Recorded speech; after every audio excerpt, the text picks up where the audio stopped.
We want to acknowledge that we meet here on the traditional land of Wurundjeri people. We appreciate and respect their continuing connection to land, culture and water.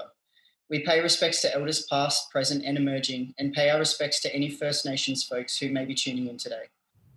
Hey everyone, welcome back to Big Daddy, Little Daddy. This is episode 3, and we have decided to invite a guest along to this episode.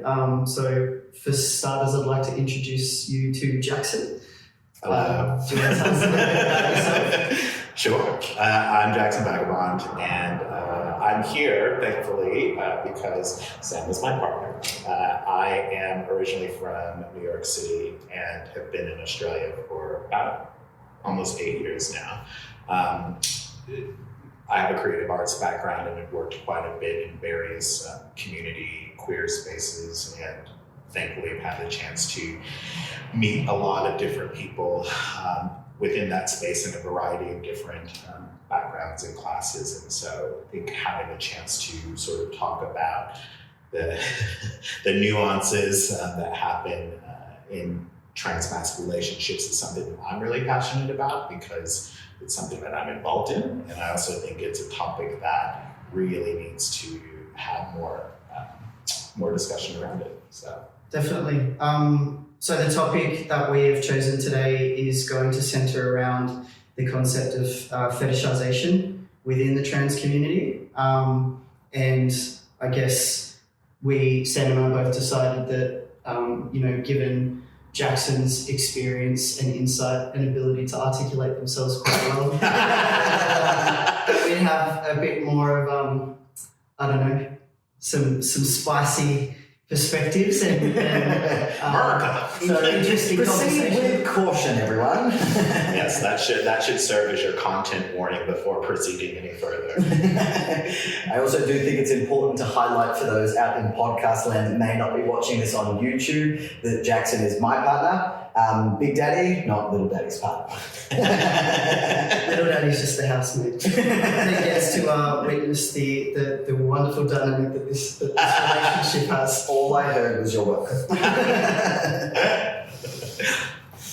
So, go on. Yeah, no, after you. So I guess a good place to kind of start is the areas and levels of which we've been exposed to, how we have come or haven't come across this particular area or section of the community, so to speak, these experiences. And for me, I might as well start as a binary trans masc human that does spend time and have spent time on the apps over the years. I have been exposed to a plethora of interesting social interactions, same as navigating through queer bars and venues around, for me, the entitlement of cis gay men mostly, and unfortunately, more often than not, my experience has been more negative than positive, working through the dating scene or the social scene,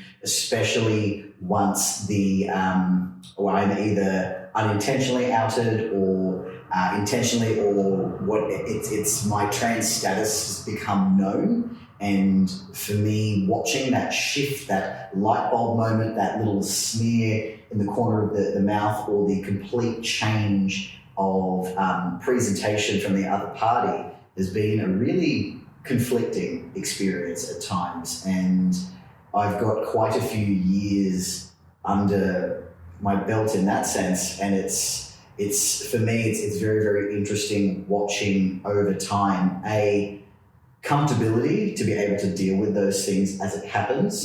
B, the more jaded I've become over time, and C, You've always been jaded. Always been jaded. But I think the more concerning thing for me is, from my perspective, I feel like it's getting worse.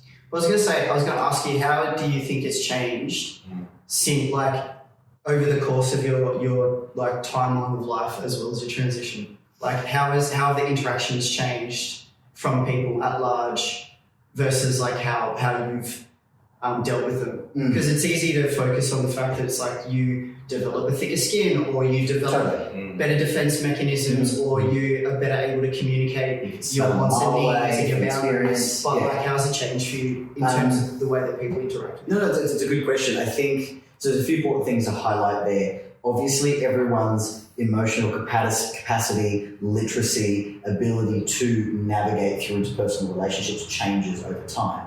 How I interacted, how I felt, how I dealt with it at 22, 23 is very different now into my early 30s. Sure. I do also, as we mentioned in previous podcasts, because I started my transitional journey 13 years ago, been able to see the change over time. I do think it has shifted more from an aversion, speaking purely just for dating apps or web apps, where initially it was okay, block or no or nothing to do with, to now it's I'm curious, can I experiment, et cetera, and almost it's become more of an entitlement and a complete dehumanizing of another person based on needs of another.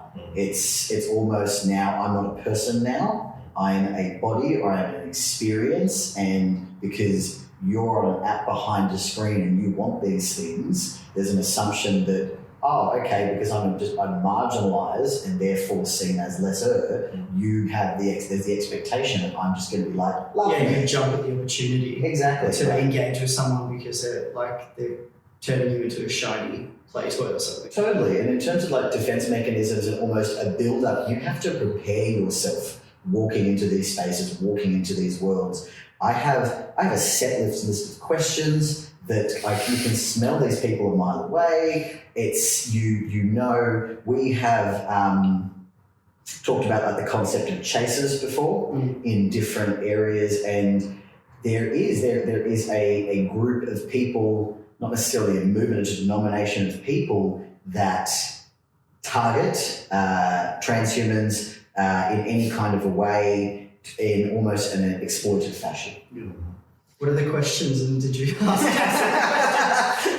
I absolutely asked Jackson all of the questions, which we will get into, which is hilarious, even from across the ocean perspective, whereas these questions for me are part of the social discourse, whereas in America, correct me if I'm wrong, the evolution of the conversation is much different to the point where you don't have to ask as many of those questions now. Yeah, absolutely. I mean, so speaking, I guess, from personal experience exactly on that topic, but from a slightly different perspective, the first trans man that I ever dated, I think I would have been, probably 25 or something like that. And when that conversation happened, first, he was not out, quote unquote, as a trans man. So I think that speaks directly to what you were mentioning earlier. And full disclosure, he had dated a friend of mine first. So it was through that conversation. That isn't queer culture. So I had somewhat of a leg up in terms of I knew, and it was interesting then because at that time the conversation wasn't anywhere close to as evolved as it is now.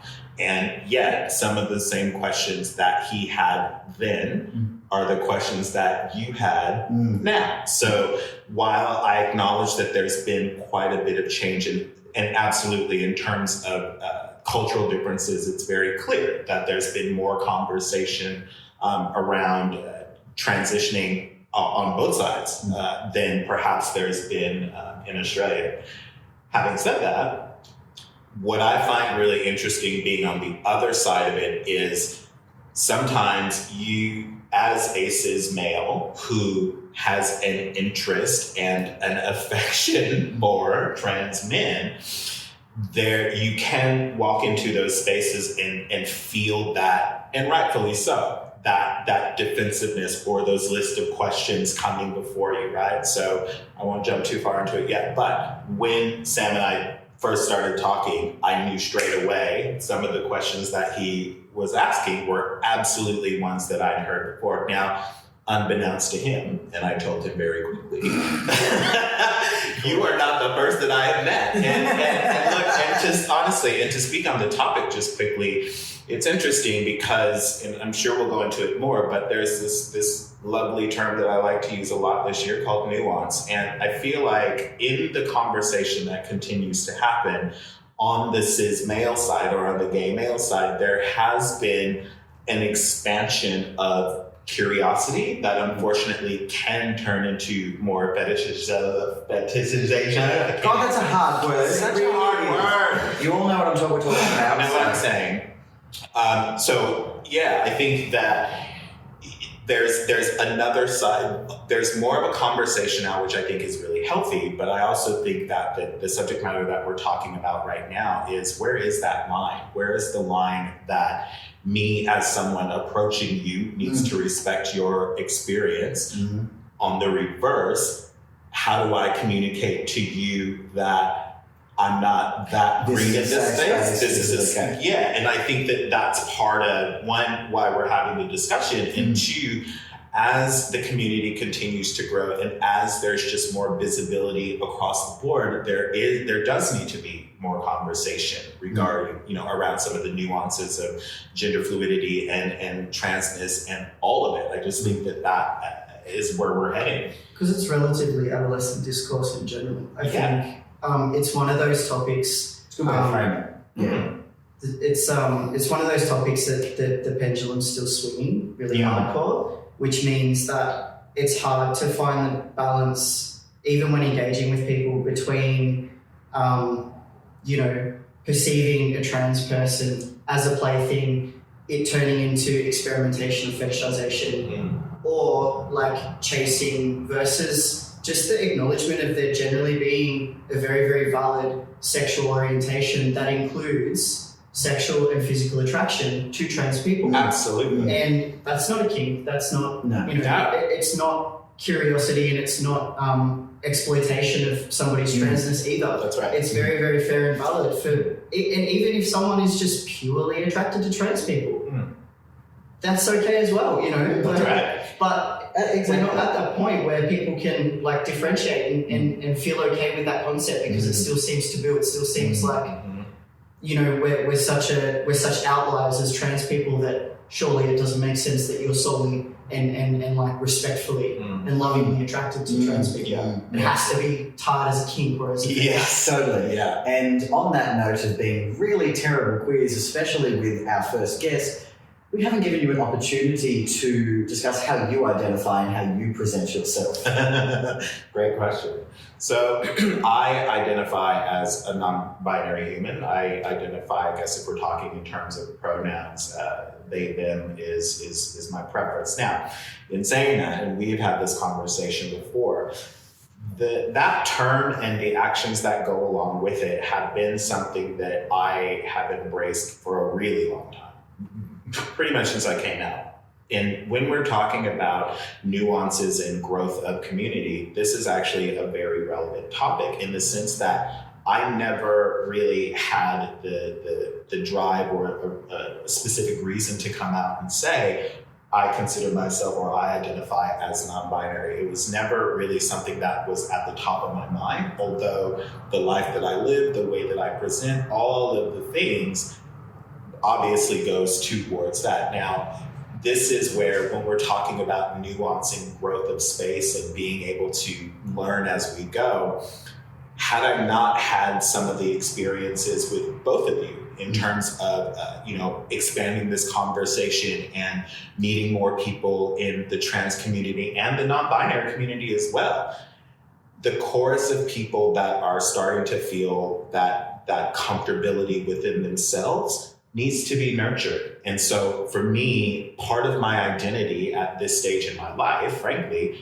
comes from the acknowledgement that there are generations of people behind me that need those role models, that need those people that are going to come out and say, this is who I am, that's it. And so I've gone off the rails here, but in terms of my in terms of my identity and why I would even discuss it, that's why. And I think, again, along with this conversation, creating space where we can talk more openly, and frankly, people that are just either beginning their journey or trying to understand more about their journey. One of the things that I missed in my own coming out, right, was I didn't have those role models. I didn't have those people that I could point to, where I had David Bowie, Pete Burns, Grace Jones, right? Those were my people, right? So if you look at that then, and you look at now, how much more there is out there to, you know, align yourself with, choose from, et cetera, that gives me, one, it gives me hope. And it also puts an onus on me as an individual to say, this is my gender identity, this is who I am, and this is how I live. And hopefully teach people that it is okay. And as you were saying earlier, Bert, it gives credibility and weight to be able to expand the conversation that needs to continue happening. Absolutely. And I guess to segue slightly, I have not forgotten your question around what were the questions. I'll have to come back to that. We've earmarked that. We've earmarked that. We're coming back. And I think in the very early stages, and still even to this day, of course, anything we're talking about relationship-wise and what have you, and apps and respectively, like Jackson and I have our own conversations. We're adults in our relationship and navigating through. So on the apps and what have you, it's changed over time. So in the beginning, I had no photo up or no photo of the face or anything like that, and it was the lack of visibility there.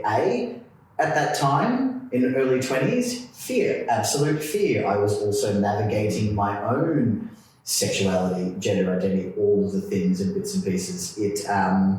And I guess for context, I am attracted to femininity regardless of the form. I'm probably going to get this wrong, but for purpose of, even though labels are always within a spectrum, so to speak, for purpose of understanding, androgyny, I believe, is the term used for attraction to femininity. That's what that means. Wow. Yeah. I don't think I did. So regardless of the human form and the body, whatever it is, it's the energy that comes across. And anyone that knows the two of us, that makes sense. Anyone on YouTube land can clock the nails. Did you just fetishize Jackson? Thank you. I did not. How dare you? But so there was minimal stuff on the product in the beginning, even though there was no face pick, and so to speak. But I was also in a working environment where that was just, you don't do that. Yeah, I needed my privacy, and that was very important. And also, 10 plus years ago, no one was as out, or in terms of the amount of visibility was not the same that was there. So it was predominantly a safety thing. So what changed? When was the point that because look, I look at you and and I'm sure we can all agree that I look at you now and I could put a trainee bloke right up next to you and fair, right? It's conditioning though. It is conditioning. Over years, it is lack of visibility, lack of role models, lack of understanding. It was just purely safety at that point. So that's my question. At what point did you get comfortable enough, whether it was in, putting up a photo or taking that head on? Or was there a point, or did it just sort of happen? Little from column A, little from column B. I think as I grew into higher comfort levels with myself, my identity, my own, financial and working security, my own home space, as long as I got more stable and self-reliant, and with all of the internal head and heart work, the less of a fuck I gave, pretty much. And for me, I would say that's probably only within the last few years, probably in that kind of a space. I haven't had the fear or really allowed it to affect me as much. I stopped caring what others think. So it wasn't a physical There wasn't thing. a catalyst. There wasn't this light bulb moment. Yeah. It was probably an accumulation of things. Yeah. But so like the very first question, and like brass tacks wise, it is, do you know what a trans guy is? Have you been with a trans person before? Like it might sound mundane and almost self-explanatory, but it is. You have to ask these questions. Can verify these questions. These questions. Yeah.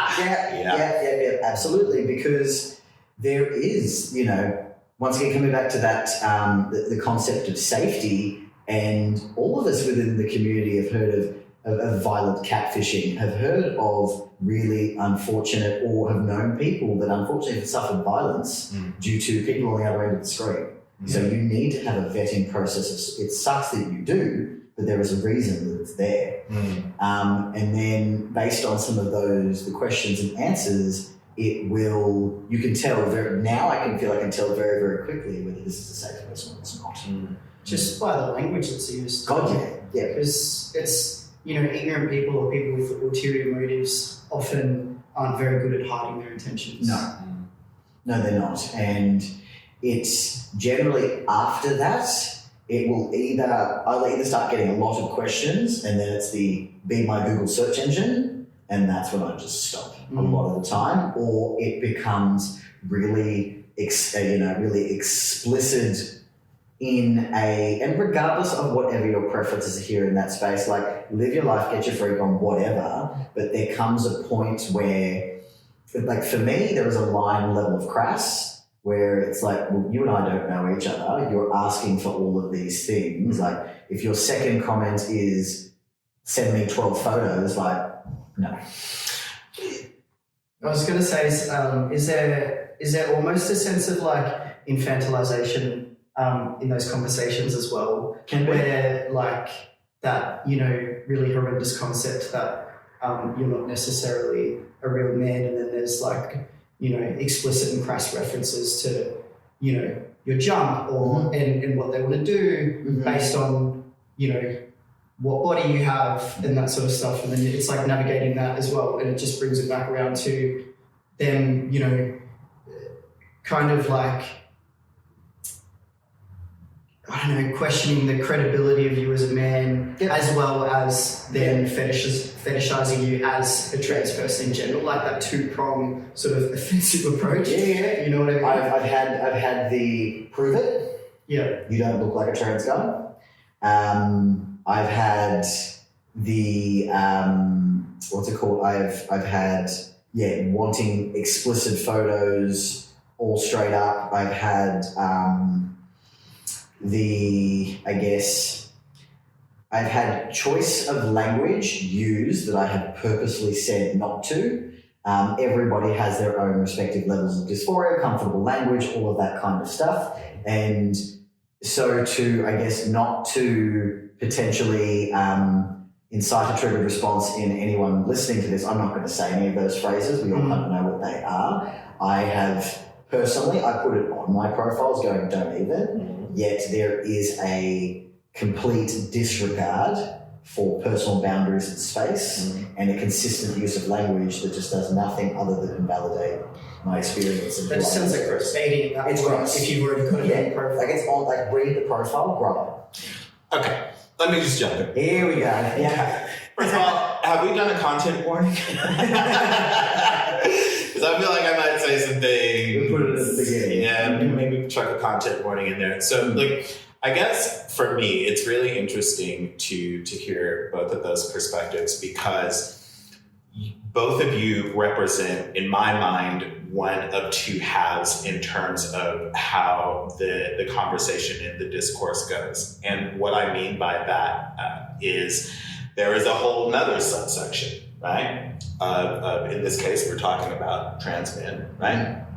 That I wouldn't say pride themselves, but for lack of a better term, really throw out their embrace, like. No, I would, actually, yes, embrace is a fair word. And when I say this, I'm talking specifically about genitalia and the references to, and when you hear that from different trans men, and and it's not to say that it's an excuse, but for some people in a space that you're not educated in at all. It's confusing as fuck. It is, and that's the thing. So I think, again, this sort of goes back to exactly what we're talking about now, and I've had this conversation on the subject of race, funny enough, with other people that are trying to navigate, okay, if I hear this message coming out from this person who I'm attracted to, and we're not going into fetishizing yet, and they refer to their parts as this, right?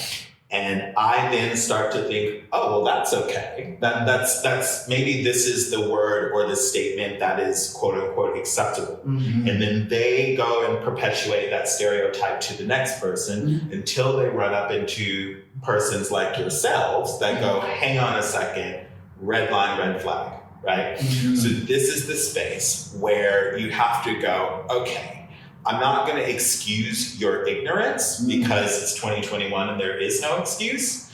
What I am going to do is augment your experience. And by that, I mean, I'm going to show you, just like a person of color, we are not a monolith. We are individuals. We are, and so until we get to the point where we can start to have those very frank discussions, which unfortunately involves a lot of hurt. Right? It involves triggers, as you were just saying, for the person that's on the receiving end.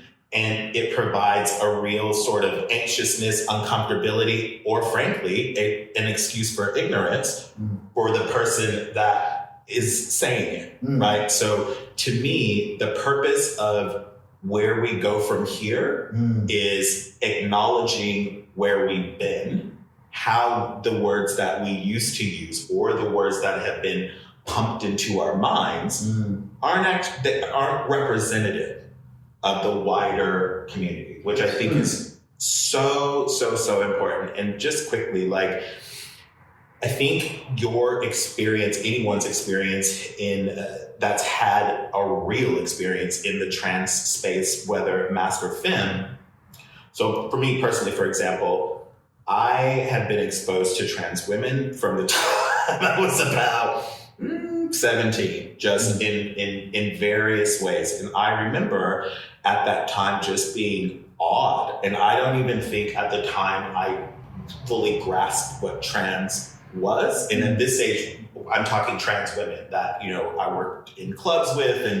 And I just thought of them as this beautiful sort of, enigma of a human being. Fast forward, as you start to have more experiences, as you start to meet different people, right? Depending on how those situations bear out, it's going to skew your perception, which goes back to what I was saying earlier.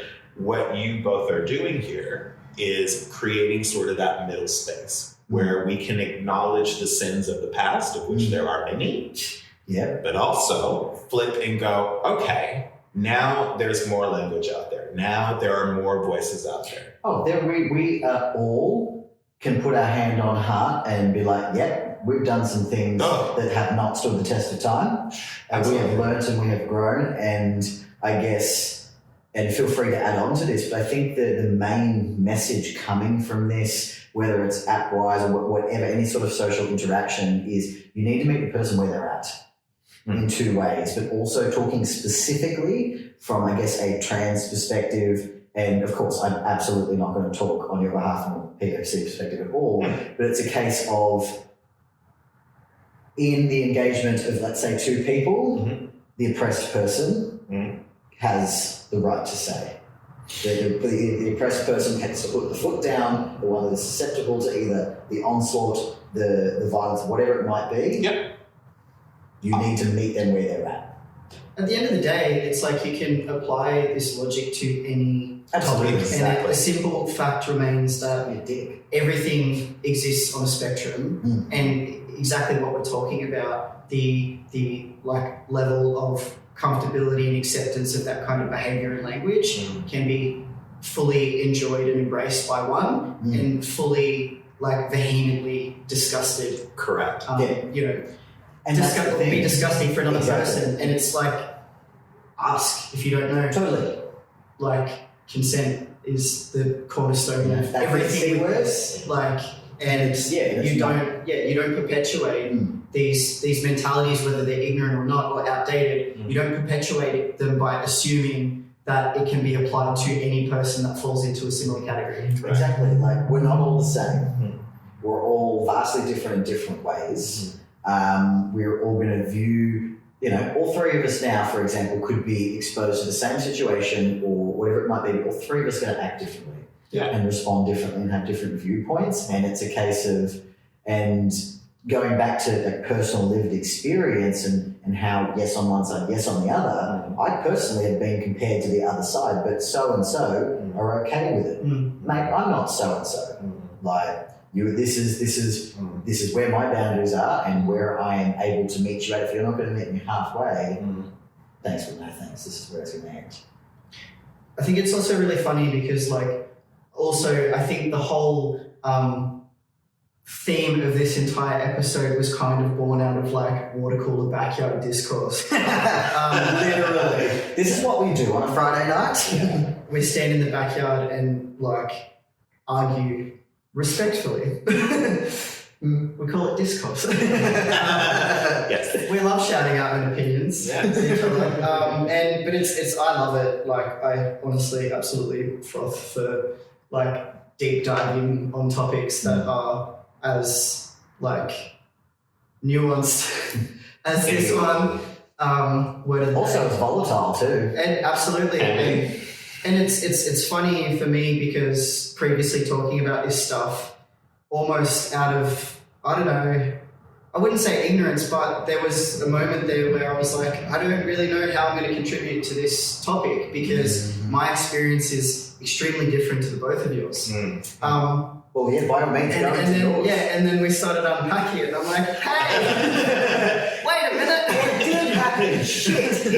And it's just funny, even I think before starting testosterone, I had more of a different experience, but it was more this concept of being a gateway for women. So in my formative years when I was very androgynous and obviously not on testosterone, so not really getting pegged as male as much back then, still happening sporadically, but not as often. And there were a lot of experiences that I had with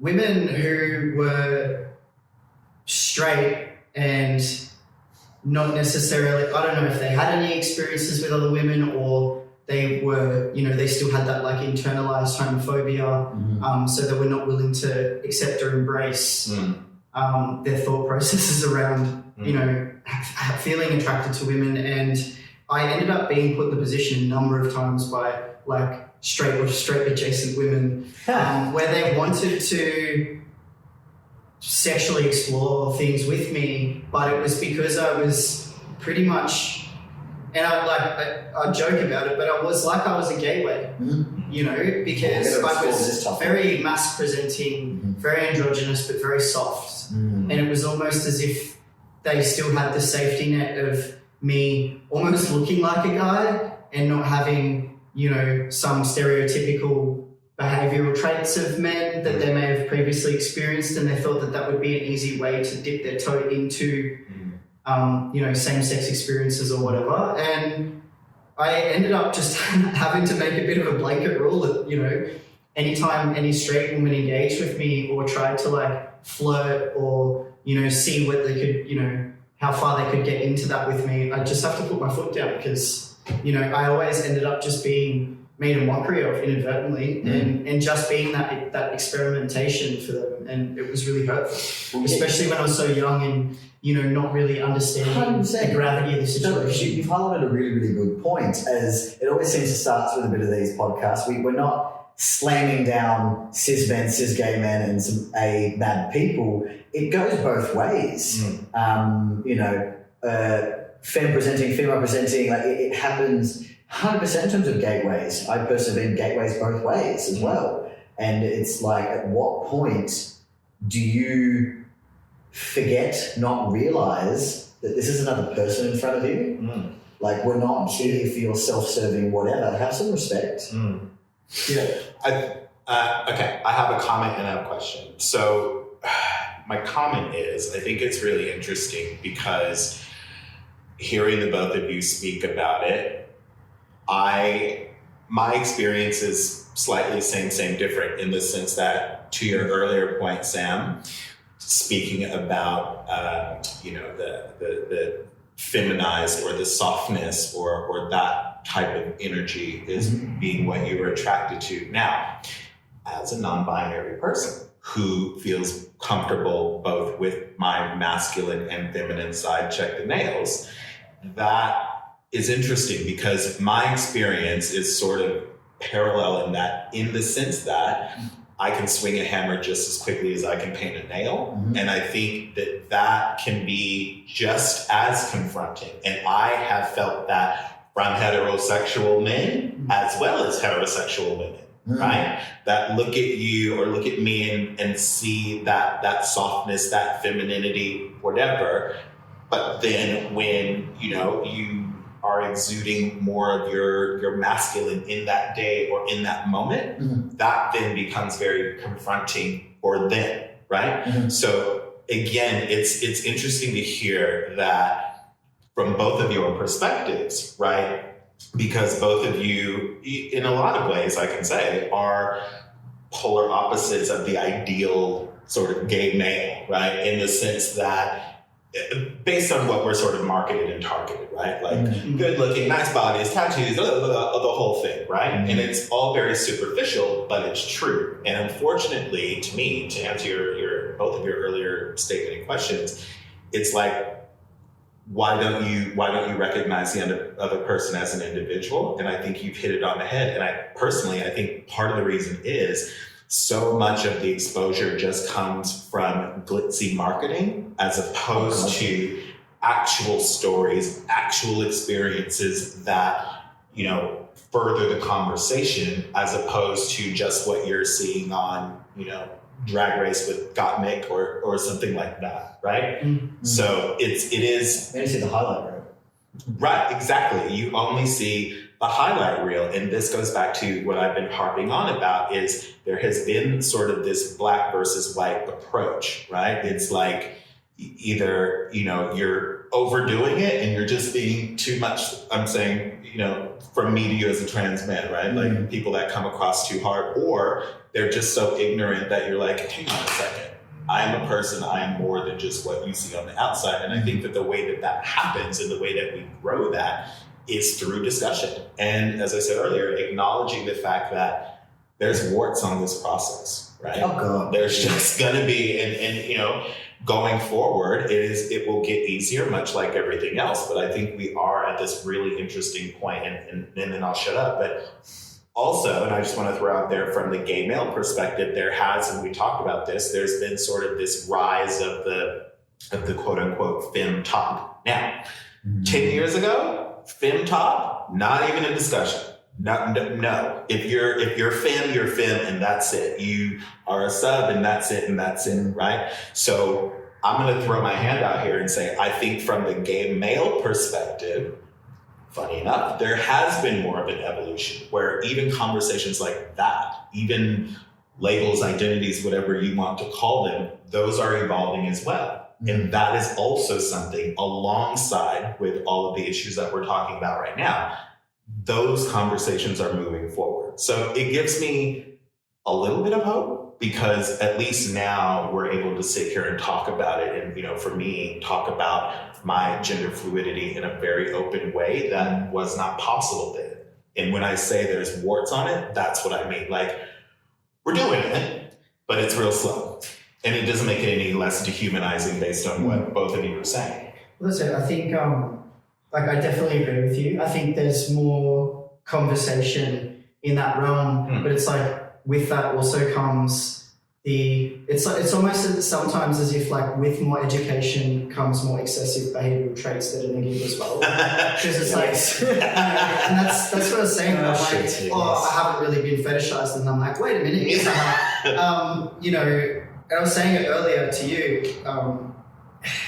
There's something, and obviously not I don't mean to generalize. I'm talking about my experience, but there's something more jarring and more aggressive and overt with the way that a lot of gay men will interact with this subject or topic, or communicate their desires and stuff. Physical. Yeah, whereas like with women, it's less overt. It's subliminal. It's less. It's almost more. manipulative, as opposed to just straight out aggressive and predatory. Yeah. And those are my experiences. That's why I almost was like, hang on a minute, yes, I have experienced this, but it wasn't predatory the way it's been predatory for me with men. Mm-hmm. And to use that example, when we went out a little while ago, and this human, I was talking to this friend of a friend acquaintance who I'd never met, and he,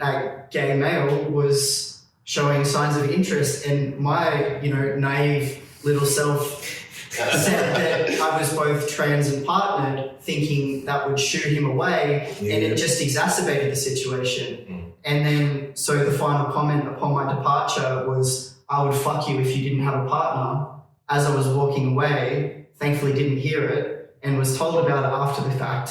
But it just goes to show, it's like, so you've got enough respect for my relationship, like somehow there's the sanctity of a relationship that you're willing to honor, which is also hilarious because I'm non-monogamous. But you'll do that rather than honor the fact that I'm a person. Also, I'm not interested. The end. Exactly, but how can you have respect for my relationship but not respect for me as a human being? I think, speaking as the quote-unquote gay male of this, that's hilarious, gay, whatever, insert word here. We all have an origin story. Yeah.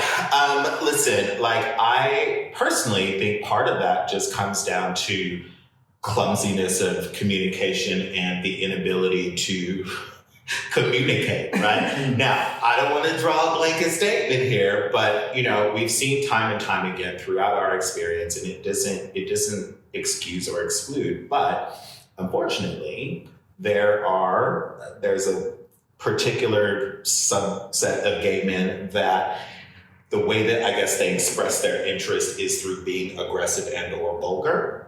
Does not make it right, does not make it acceptable, but it does make it the reality. And I would also say that that same experience that you're talking about, the equivalent for me is I've never slept with a black person, but you.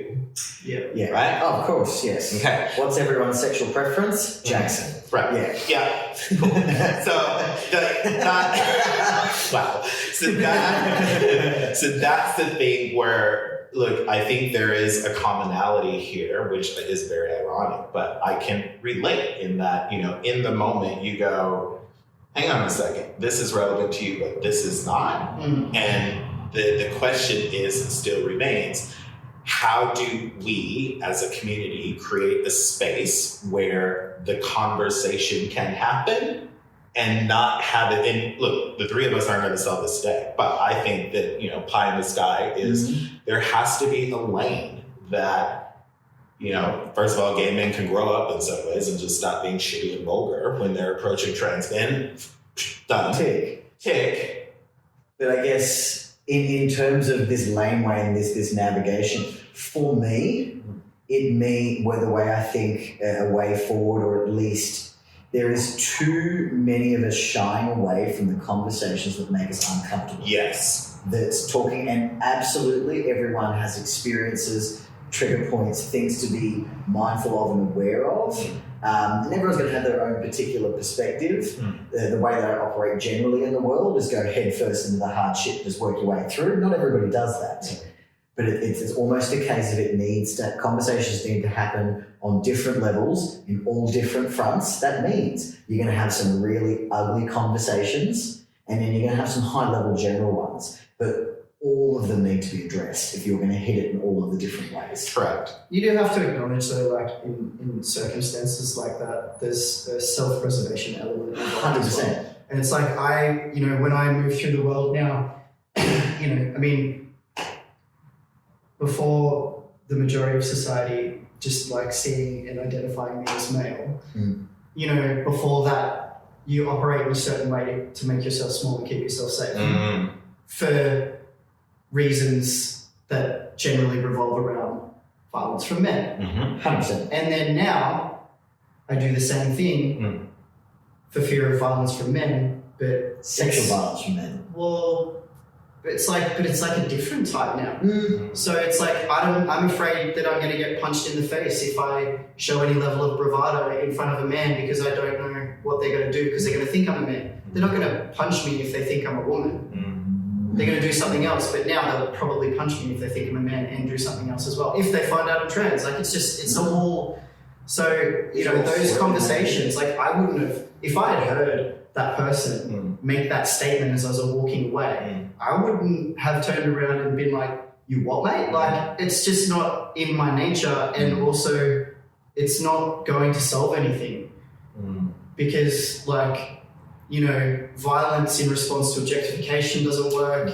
And really, in a club or a bar where there's intoxication involved, who's going to sit down and listen and be like, "Oh wow, I didn't realize. I'm terribly sorry. Thank you for this enlightening experience."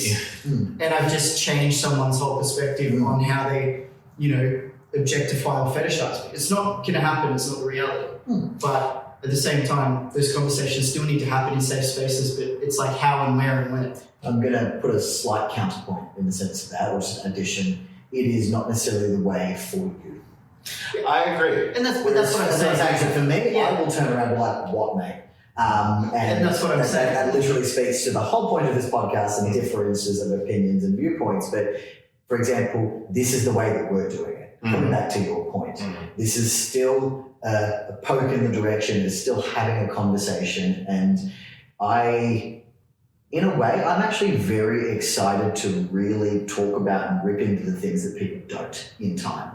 As we get more comfortable as well, really ripping into the things that don't necessarily get the light of day, but we're all thinking about or having the hush backyard conversations about that need to happen. And yes, definitely violence isn't necessarily the way, but standing your ground for some of us at points when we all can respectively in our own ways. And employing a multitude of different tactics and responses to those situations, you're going to cast a wider net of education and learning as well. So in that occasion, if you would have turned around and been like, "You what, mate?" and then had a conversation, whereas I would have shrunk myself down and exited the space to keep myself safe. I still did things like turned around and found the mutual connection to that person and said, "This person's a grot." Just so you know. So if you want to continue to engage with this person, or if you disagree with that behavior, let it be known. So if there's something you want to do, because it's also not my job to teach and educate everyone, but it's also, I feel responsibility to draw attention to things that are problematic for me and things that I believe are problematic for my friends. And then also, by extension, figure out whether or not my friends find problems in that.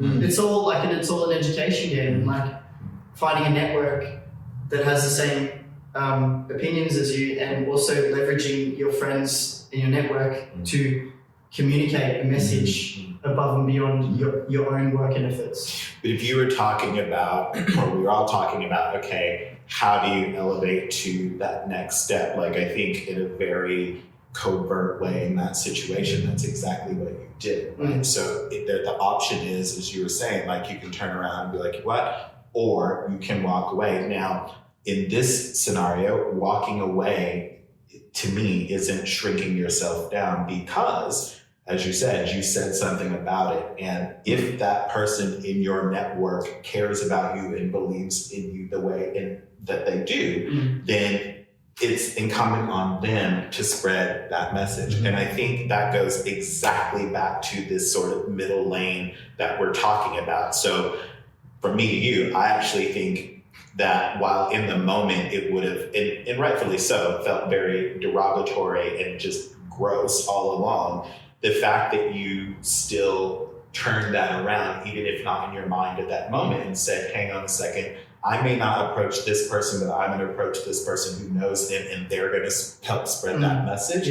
That is doing something. So I think doing that and continuing, as you were saying, to have these difficult conversations, and it's the same. And I hate to keep bringing it back around, but in a way, it's the same conversation that we've had for years and years in terms of civil rights, right? Taking both as a person of color and as a queer person, like look at using terms like queer and fag and this, where 30, 40 years ago, it was absolutely derogatory in every sense of the way. Do not pass go. Do not collect $200. That's right. And now here we are sitting talking on a queer podcast. So the way that you get there is to your approach, having to bore through it head first sometimes, and your approach, which, you know, is a bit more cerebral and emotional.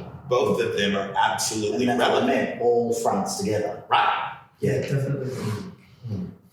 And that you know, where you kind of sit in those lanes will change from time to time. Yeah. Because, you know, the revolution requires rest at points, otherwise you're going to burn the fuck out. That's it. It's like education fatigue and stuff. And if you put the weight of Emotional labor. the labor and the weight of that on every trans person's shoulders, or, you know, whatever the context, then you do get burnout, you get fatigue, and that's why, you know, we don't get to revolutionize pockets of society, because, you know, the response falls on deaf ears because the approach might not be successful for one demographic, and then you're just making the oppressed people have to yell and fight and scream and burn out and struggle. And like, where are the allies? Where are the friends? Like, where are the networks that share the load, that use different techniques in order to lift up the whole community? Yeah, and I think the layer on top of that is we are so busy infighting within our own community, within our own standpoint, and my way is the way to do it, et cetera, realizing like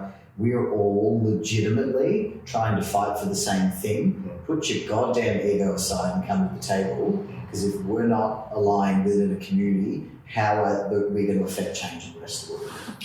I think part of that has always been the struggle, at least since I've been out. I think that, you know, if I look back sort of over my coming out experience, you know, I remember first gay pride seeing dykes on bikes, right? And so, for example, then back in that day, it was like, oh, women with their tops off. Oh, it was this whole thing, right? Tuesday now, right. Exactly. And so this is what I'm saying. So if we're looking at the terms that we use, or who leads our quote unquote pride marches, and that, there has been this progression. It just so happens that it's very interesting. And look, we have to point out, there are trans people that are making huge inroads, right?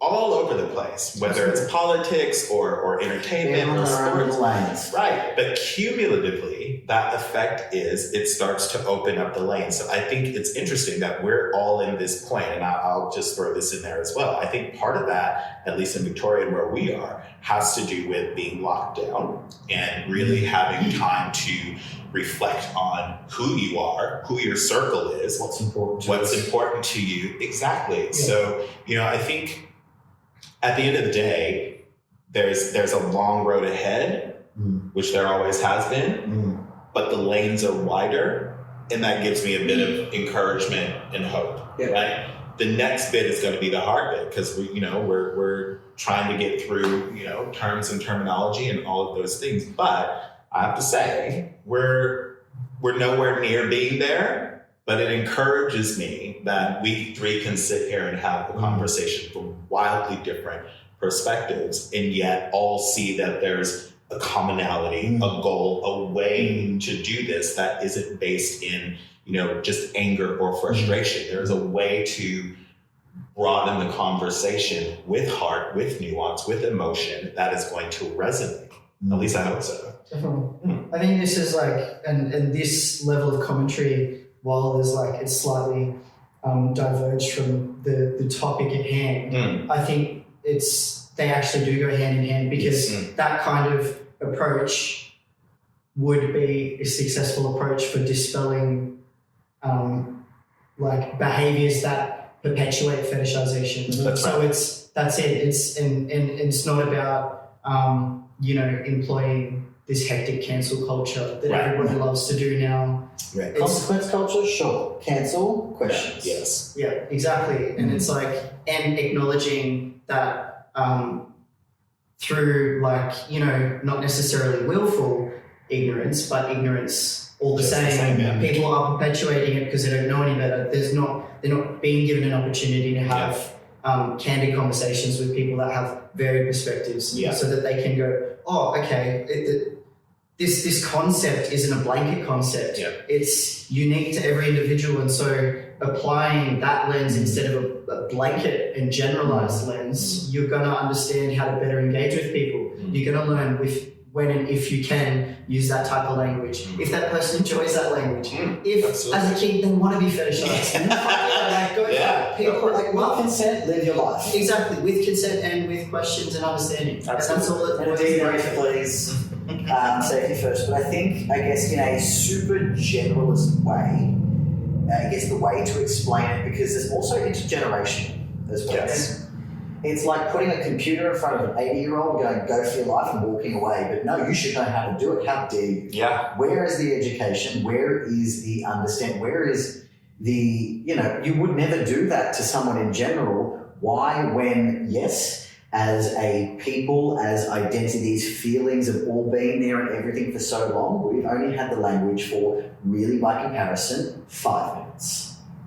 Take a breather. And and especially for me, and like transparency at certain points, I still have my own education and things to do. Like the concept of virtual signaling with a lot of that stuff. Is that the right terminology? Virtue signaling, sorry. We're just jumping on these bandwagon, and I'm quite passionate around consequence versus cancel culture because of all of these reasons. By immediately, this is putting to the side self-preservation and emotional exhaustion and things, but by automatically cutting someone off from a concept they have never been exposed to in their lives, just because you have a PhD in it, what makes you think Joe Blow down the road who's genuinely trying to do what they can, and you're just like, souls, you can't even spell the word properly, I'm out. What is that? And that, I think, is where it's incumbent on people like us in situations like this, because you have the ability to see both sides of that, in the sense that you have the ability to talk to the person with the PhD from that educational perspective. At the same time, you have the ability to speak to the person who is just trying to figure out and try and you know what I mean? So I'll speak for myself. There is also, to your earlier point, Burke, in terms of education fatigue, there can also be, queer revolution fatigue. Right? Oh God, you need to burn out, and sometimes you tap in, sometimes you tap out. That's right. And I think sometimes what happens is when you get to a point in a position where you're an elder statesperson, listen, you start to take on, or rather, I have my gold card. Thank you. Yours is gold. I don't even want to know about it. I think you, diamond status. Thank you. You have to. I think that there does come a point where, and I'm not suggesting it here, but I do think from experience there comes a point where you, as the individual, has to take a breather because emotionally your queer cup is too full, and whatever message or education that you're trying to put out there becomes counterproductive because you're tired. You're tired of talking about it. And do something else. So I think that is, to me, that is the next challenge, for us as a community going forward. And part of achieving that challenge is to have conversations like this, find those nuances, and give space to the generations behind us, right, that can continue this fight, right? Definitely. All just processing all of that. I need a coffee stout. Yeah. We've dropped some big bombs today in a few things. It's an ever-evolving, well, it needs to be an ever-evolving, continuing conversation. And I think while it is very, very easy with anything to take conversations, thought processes, ideas, terminology personally, it's trying to put a bit of space in between that for the bigger picture. It's, it says it in the name, like queer community. Where's the community aspect of it? Operating in a silo, as a silo does a few things. One, you're burnt out. Yep. Two, you're completely alone. And three, it's just shit. It is. It's hard. Like many hands make light work, and that's there for a reason. But coming back to the point, if we don't allow ourselves moments to breathe, when we can contribute to these conversations, and 100% understandably, because as queer people, the way we have been treated, oppressed, etc. over the years, of course we want to walk out some of this with a stick, and it's automatically on the defensive. But it comes down to me at certain points about, as hard as it is, sometimes we have to be the bigger person to bite the bullet. And take turns doing that. Very true. For self-preservation. Yeah. I think, and I would hope a huge takeaway of this particular episode is, like, especially for young people in the community, because you can often see, especially on social media and stuff, a lot of people will reference the concept of burnout and stuff, but also on the flip side, they don't know where to begin or how they could possibly contribute. And it's really easy to fall into a mentality of I'm only one person, I can't really change or contribute. Gotcha. But it all starts with conversation. And one conversation with one person can change a life. Yeah. As As kind of tacky as that sounds, that's literally how how we can change the very fabric of society is through conversation. Yeah, You're an evolution of language, evolution of mindset. You're gonna get more traction with 100 people pushing 1% than one person pushing 500. Yeah, that's not gonna last long. It's not gonna go anywhere. I think, and maybe we might be rounding this out, but I think to both of your collective points, one, it's okay, as you were saying, to take a breath, right? And I think for all of the both queer and queer allies out there that have experienced that fatigue or are wondering, what it is that they can do to further the revolution, as it were, as you were saying, sometimes it's not about running out with a banner and signs. Sometimes it's literally about whispering into the ear of the people in your network and planting that seed and letting that message grow.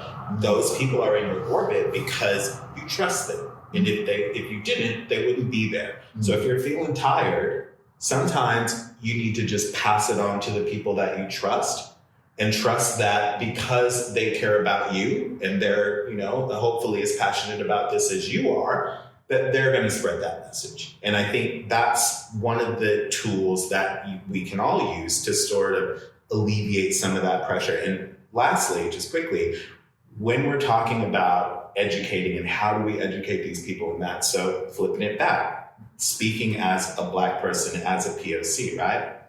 I have learned through that fatigue, the racial fatigue, that sometimes when you don't want to, tell the whole story up and down, I will pick two subject matters and say, go Google this, right? So for me, it'll be, Black Wall Street in Tulsa, right? So it's something like that. Or go research, Medgar Evers, right? So that then is me acknowledging the question, but also being very clear that I'm not going to do the work for you.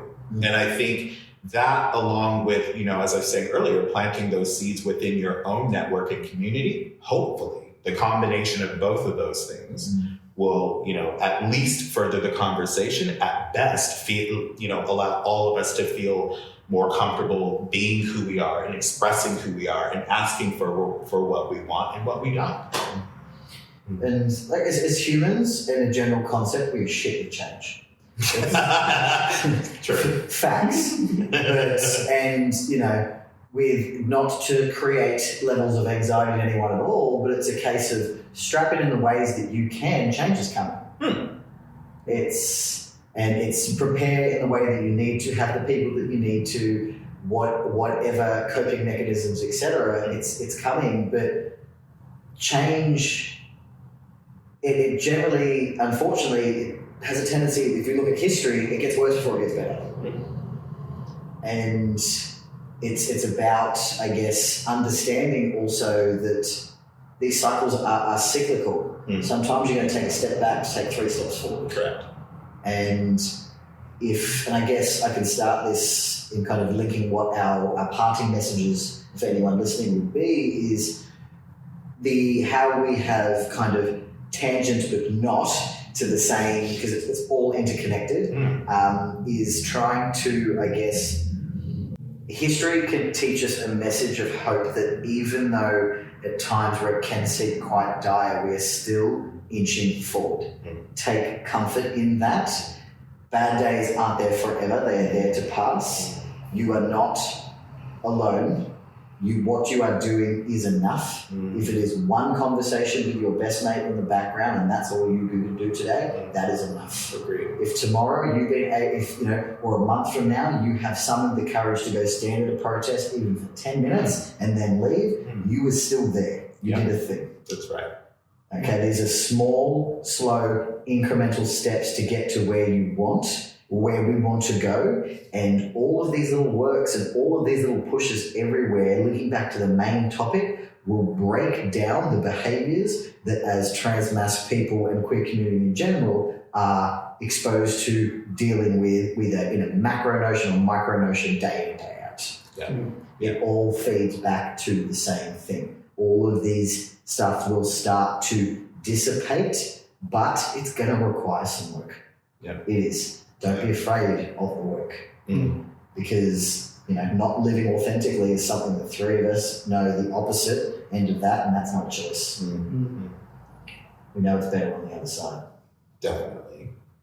Burke, parting words. I don't know if I can top today's inspiration. Sauce, yes, we're always wrapping up with some sort of, look, I can't help the coach vibe sometimes. What would you like anyone listening now, even if you don't speak? Well, no, I mean, I've already said it, and I do, I echo your sentiments holistically, and wholeheartedly. I think that it's really, really easy to get bogged down in that I'm only one person mentality. And your contribution, it can be so small scale or grand scale, it's still a contribution, and that's really all that matters.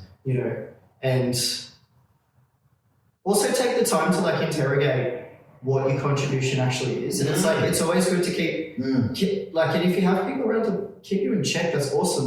Just earlier in the episode when I was like, I shrunk myself down and removed myself from the situation, but I still made another contribution to dispelling that kind of behavior via another means. That's what counts. And also, don't get down on yourself if you haven't figured out how you could possibly contribute. If you're, focusing on your own mental health and self-worth as a queer person, as a trans person, and taking stock of the people around you and investing in your relationships, that's also a contribution. It's not about... we've all done it. Yeah, it's not about being a public advocate. It's not about that half the time. The concept of grassroots is literally community. It is person to person, and it all matters, it all counts, and is all contributing to the shifting mentality of queer and trans communities by the rest of society. You know what I mean? Yeah. And just not shitting on somebody else's version of their contribution. Absolutely. Because that's what they can do right now. Jackson, want to wrap it up? Sure. I mean, look, I think the first thing is, as I said in the beginning, I think it's amazing that, first of all, the three of us can sit here and have this conversation at all. Yeah. And as someone who has been at plenty of milestones in my gay lifetime, I choose to celebrate the small wins, and being able to sit here in 2021 after the year that was and all of our individual experiences and talk about something that's so important in a time where there is so much heavy pressure, this makes me happy, right? I think to wrap it up and sort of pull it back to the beginning of this conversation and, the fetishization of trans people, trans masc men in general, I think I would just say to people, one, we know the work that needs to be done. I think we've sat here and we acknowledged that. However, we all need to celebrate our small wins. And a small win for me, as I said, is sitting here being able to do that, and also being able to walk out and see people that are in all manner of transition, right? And we talk quite a bit about the struggle of that, but there's also a real beauty in that. And that is the thing that celebrating that beauty within yourself hopefully will create a ripple and knock-on effect to those around you. And that's just as much of a contribution to community as, you know, anything else that we've discussed. So, you know, in a very minute way, I'm saying be a revolutionary, but be gentle with yourself, and remember that your struggle, your progress is what is going to help the next generations coming behind us even better. Parting thoughts from Jackson. and I think while absolutely just based on who we are, how we identify, and the struggle and pain that has come from our lived existence, I think it is important at the very end here that we want you to walk away with a sense of hope, not with a sense of dread. Like, where is it? Like, come back to queer joy. Come back to, you know, I absolutely, we know all of these struggles, but if that is the only message out there, how the hell are the kids going to feel? You know, how are they going to feel one with the community? How are they going to want to be a part of it all if all they're seeing is an uphill battle? It's not that.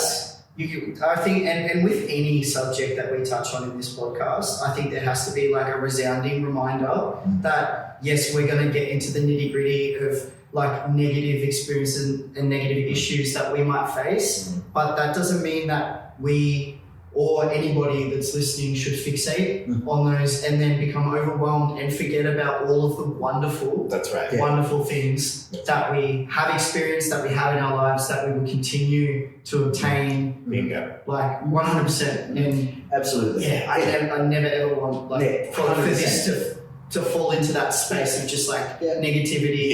You know, God, there's enough. There's enough.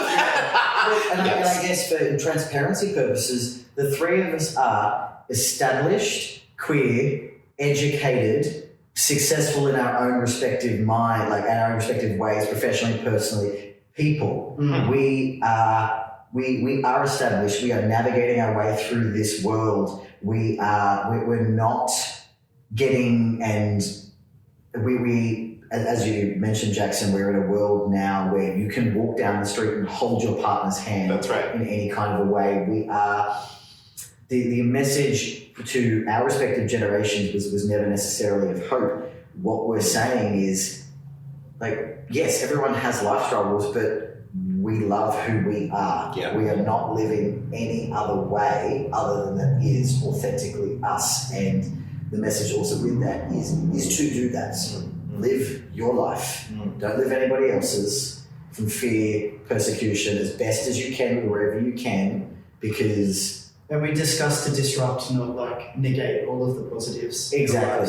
Great. Like, this side of the fence is fun. We've got cookies and shit. We've got less oppression to be, and, you know, whatever. But I guess on that note, thanks for coming along today, listening to everything that we're chatting about. If you love our podcast, give us a like, give us a subscribe, share with your friends, tell them about all the things. Let us know what you'd like us to talk about. Comment below. Make sure you follow us on Instagram. I always forget it. What is it? The BDLD.podcast or something? Big Day Day Podcast. What is it?